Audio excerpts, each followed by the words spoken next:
বামফ্রন্ট চলে গেল, তৃণমূল এলো 2011 সাল থেকে। আসার আগে কি বললো? 10,000 মাদ্রাসা দেবো। কটা দিয়েছে আপনি জানেন? 137টা। আপনি কি এটা জানেন এই 137টার একটা মাদ্রাসারও শিক্ষকদের সরকার বেতন দেয় না? বাম আমলে যত মাদ্রাসা স্বীকৃতি পেয়েছে সব মাদ্রাসার শিক্ষকদের সরকার বেতন দেয়। তৃণমূল আমলে 137টা মাত্র মাদ্রাসা সরকারের স্বীকৃতি পেয়েছে, কিন্তু তার শিক্ষকদেরও বেতন সরকার দেয় না। অর্থাৎ একটি নতুন মাদ্রাসার শিক্ষকদের বেতন সরকার দেয় না। 14 বছর পার হয়ে সরকার 15 বছরে পা দিচ্ছে। 1977 সালে বামফ্রন্ট সরকার যখন এ রাজ্যে প্রতিষ্ঠিত হয়, তখন 5 থেকে 9 বছর বয়সের ছেলে মেয়েদের বাংলার 100 জনের 16 জন স্কুলে যেত, 84 জন যেত না। সেই বাংলায় বামফ্রন্ট যখন চলে গেল, তখন 100 জনে 98.2 জন স্কুলে যায়, 1.8 জন তখনও যায় না। আইএসএফ এর চেয়ারম্যান বিধায়ক নওশাদ সিদ্দিকী সেখানে যান। তিনি একটা বার্তা দেন মানুষের উদ্দেশ্যে, নেতার বেটি নেতা হবে, আর মাইগ্রেন্ট লেবার, মানে ওই মেয়েটার বাবা মাইগ্রেন্ট লেবার, তার মেয়ে হয় কবরে যাবে নতুবা শ্মশানে যাবে, এটা বন্ধ হওয়া দরকার। এটা করতে গিয়ে তিনি আরেকটা দিক উল্লেখ করেন, যেটা হচ্ছে তারা স্বীকারও করেন মুসলিম সম্প্রদায় এখনো শিক্ষা থেকে অনেকটা পেছনে। একটা আবেদন রাখেন ওখানকার মানুষের প্রতি, যে দরকার হয় উপবাস থেকে ছেলে মেয়েকে শিক্ষার আলোতে নিয়ে আসতে হবে, রোজা রেখে পড়ানোর একটা বার্তা উনি দিয়ে এলেন। এই বার্তাটাকে আপনি কি চোখে দেখছেন? আমি নওশাদ সিদ্দিকীকে অভিনন্দন জানাচ্ছি, তাকে আমার নমস্কার জানাচ্ছি।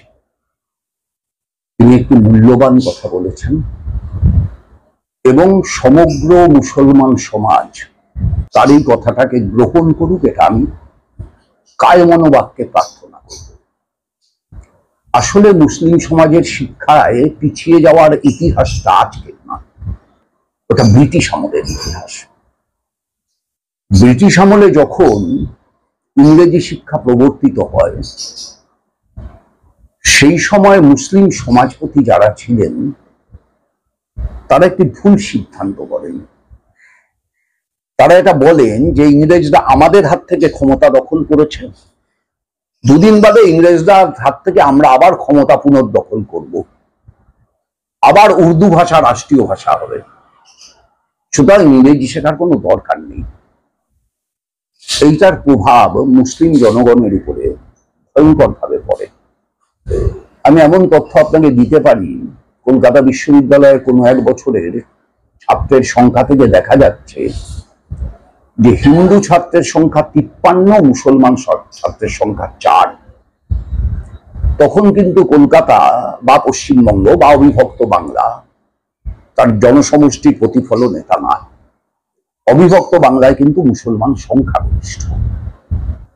এই কলকাতার বহু জায়গায়, ধরুন এই বড়নগরে আপনি আমার পাড়ার উল্টো দিকে বিটি রোডের ওপারে গেলে নৈনান পাড়া বলে একটি পাড়া পাবেন। ওই পাড়াটা সম্পূর্ণ মুসলমান পাড়া ছিল। ওই পাড়াটার আসল নাম ছিল নৈনান মুসলমান পাড়া লেন। সেখানকার সমস্ত মুসলমানরা চলে গেছেন, সম্পত্তি ট্রান্সফার হয়েছে। এরকম প্রচুর জায়গা আছে। আমি বড়নগরের একটা জায়গার উদাহরণ দিলাম, বেলঘরিয়ার 10টা জায়গার উদাহরণ দিতে পারি, পানিহাটির উদাহরণ দিতে পারি।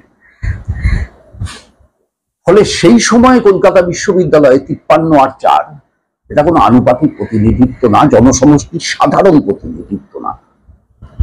তার মানে হচ্ছে মুসলমান সমাজ এই ইংরেজি শিক্ষাটাকে বয়কট করেছে। এটা তৎকালীন মুসলমান সমাজপতিদের একটি ভুল বলেই আমি মনে করি। একটি সমাজকে শিক্ষার জগৎ থেকে পিছিয়ে দেওয়া হয়েছে।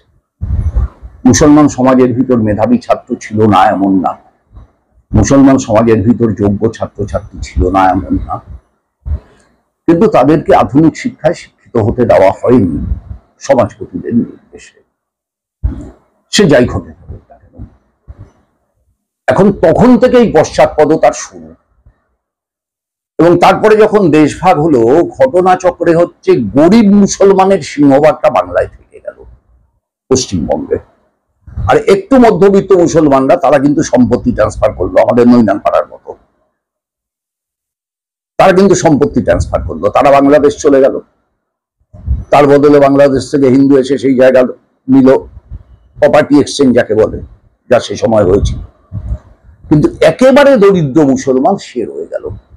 এবার এই দরিদ্র মুসলমান যার সিংহভাগ কৃষক, তারা হয়ে গেল হচ্ছে পশ্চিমবাংলার মুসলমান সমাজ।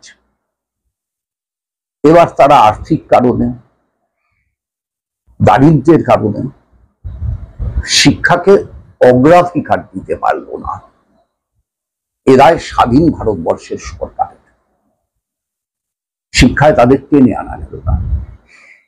1977 সালে বামফ্রন্ট সরকার যখন এ রাজ্যে প্রতিষ্ঠিত হয়, তখন 5 থেকে 9 বছর বয়সের ছেলে মেয়েদের বাংলার 100 জনের 16 জন স্কুলে যেত, 84 জন যেত না।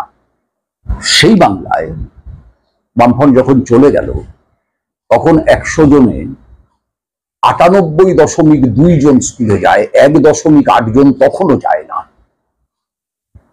আর এখন তো স্কুলগুলোর চেহারা দেখে বুঝছেন, ড্রপ আউটের চেহারা দেখে বুঝছেন, মাধ্যমিক পরীক্ষার্থী কমা দেখে বুঝছেন, 8000 স্কুল বন্ধ হয়ে যাওয়া দেখে বুঝছেন, কলেজগুলো ছাত্র পাচ্ছে না দেখে বুঝছেন, শিক্ষার হাল কোথায় গিয়ে দাঁড়িয়েছে, 26,000 শিক্ষকের চাকরি চলে যাওয়া থেকেও বুঝছেন।